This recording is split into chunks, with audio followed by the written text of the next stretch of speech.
વડોદરાના કોયલીમાં આવેલી ગુજરાત રિફાઇનરીમાં પ્રચંડ બ્લાસ્ટ સાથે આગ લાગવાની ઘટના સામે આવી હતી. આ ઘટનામાં આશરે 12 કલાક બાદ ભીષણ આગ પર કાબૂ મેળવવામાં સફળતા મળી હતી અને ઘટનામાં 2 લોકોના મૃત્યુ થયા હતા. આ મામલે જિલ્લા કલેક્ટરને તપાસ સોંપવામાં આવી છે, જેમાં ગ્રામ્ય પ્રાંત અધિકારી દ્વારા સંબંધિત 8 અધિકારીઓને નોટિસ આપીને હાજર રહેવા જણાવ્યું છે, જે પૈકી એક તપાસ ગ્રામ્ય પ્રાંત અધિકારી પણ કરી રહ્યા છે. તમામ અધિકારીઓએ તેમના દ્વારા તૈયાર કરવામાં આવેલા રિપોર્ટ સાથે આવવા જણાવ્યું છે. તપાસ સમિતિ અધિકારીઓને પૂછપરછ માટે બોલાવ્યા છે. પીઆઈ અને મામલતદાર, નાયબ મામલતદાર, તલાટીને જવાબ આપવા નોટિસ આપવામાં આવી છે. સમગ્ર ઘટનાની મેજિસ્ટ્રીયલ તપાસ ચલાવી રહી છે.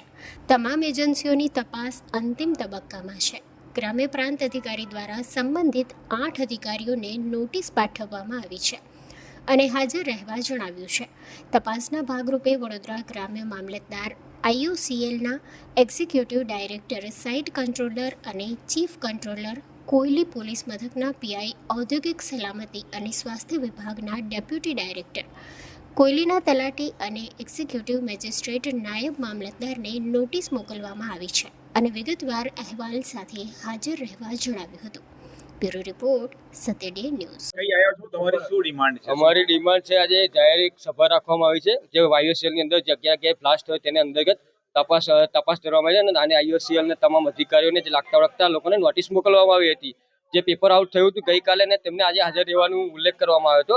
તો આજે એ સંદર્ભની અંદર અમે ગ્રામજનો તરીકે અને ગ્રામ આગેવાનો તરીકે અમે હાજર રહ્યા છે. તો આજે સરકારી અધિકારીઓ, સરકારી કલેક્ટર સાહેબ જો હાજર રહેતા હોય તો આજે ઈડી સાહેબ, IOCL ના ઈડી સાહેબ છે, એમની ફરજની અંદર છે, તે આજે કેમ હાજર નથી આ સભાની અંદર? જેનું અત્યારે નામ બોલાયું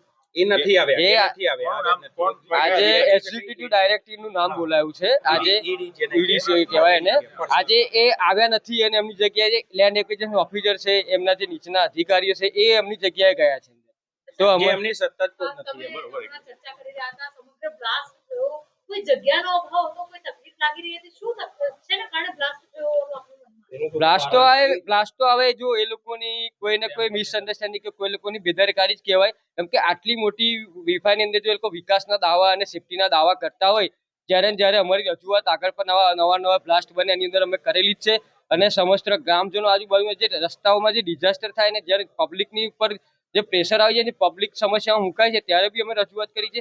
એને લઈને અત્યાર સુધી આ લોકો કોઈ નિવેડો લાયા નથી અને અગાઉ એને માટે અમે અગાઉ પણ રજૂઆત કરી, અત્યારે બી રજૂઆત કરીએ કે આ સમયે માંગણી અત્યારે એટલી જ છે કે આજે મોટામાં મોટી હોનારત થઈ, બરોબર છે, તો આજુબાજુની અંદર જે 18 મીટરના રસ્તા હોવા જોઈએ, જે ફાયર સ્ટેશન સ્થાપવા જોઈએ, 3-4 ગામડાઓની અંદર સ્થાપવા જોઈએ, એ નહીં સ્થાપ્યા. અને આજુબાજુ આ લોકો ગ્રામને કવર કરીને મોટી રેલવે બનાવી દીધેલી છે. જે રેલવે થી અંદર કેવું છે કે આજુબાજુને જો આવું હોનારત થઈ જાય ને તો 2 મિનિટ કે 20 મિનિટ તમે ગણો તો ભાગવાનો ટાઈમ જ ના મળે ને, જીવતા ફૂંકાઈ. એક બે લોકો નથી આ આજુબાજુમાં.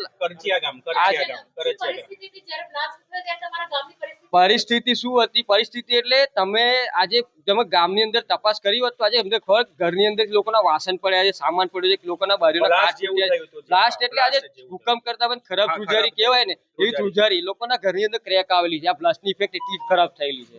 અચ્છા, તમે અત્યારે નાયબ કલેક્ટર સાહેબને મળવા આવ્યા છો, નામ બોલાય છે એ પ્રમાણે વ્યક્તિઓ જઈ રહ્યા છે?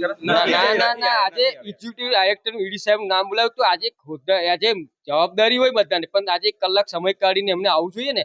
આજે જે એમનો રાઈટ છે કે અમને જ આવવું જોઈએ કે એમને બોલાવ્યા છે, તો આજે કલેક્ટર સાહેબ એમને તો નહીં બોલાવે કે એમની નીચેની અધિકારીઓને આજે એમને આવવું પડ્યું. શું એમને આ વાત વર્ષોથી દબાય છે? આ વસ્તુ દબાવવા માંગે કે અમારો આ પ્રશ્ન એવું નથી કે અમારો એકલો જ પ્રશ્ન છે. આજે સમગ્ર વડોદરા એક જીવતા બ્લાસ્ટ પર બેઠેલું છે, બોમ્બ પર બેઠેલું છે. આજે એક સમગ્ર નાના 3-4 ગામડાઓનો કે 5 ગામડાઓનો કે 10 ગામડાનો ઇસ્યુ નથી, સમગ્ર વડોદરાનો ઇસ્યુ છે. અને આ અગાઉ આવા નવા આવી ઘટનાઓ બનતી રહે છે, બરોબર? એ ઘટનાઓ ના બને, આજે વડોદરા સલામત રહે, એના માટે અમે રજૂઆત કરી. તમારું નામ શું? પ્રિતેશ પટેલ. જો તમે આ વિડીયો ફેસબુક પર જોઈ રહ્યા છો તો લાઈક અને ફોલો કરો, અને યુટ્યુબ પર જોઈ રહ્યા છો તો અમારી ચેનલને સબસ્ક્રાઇબ કરો. સત્તરે.com, આઝાદી સમાચારોની.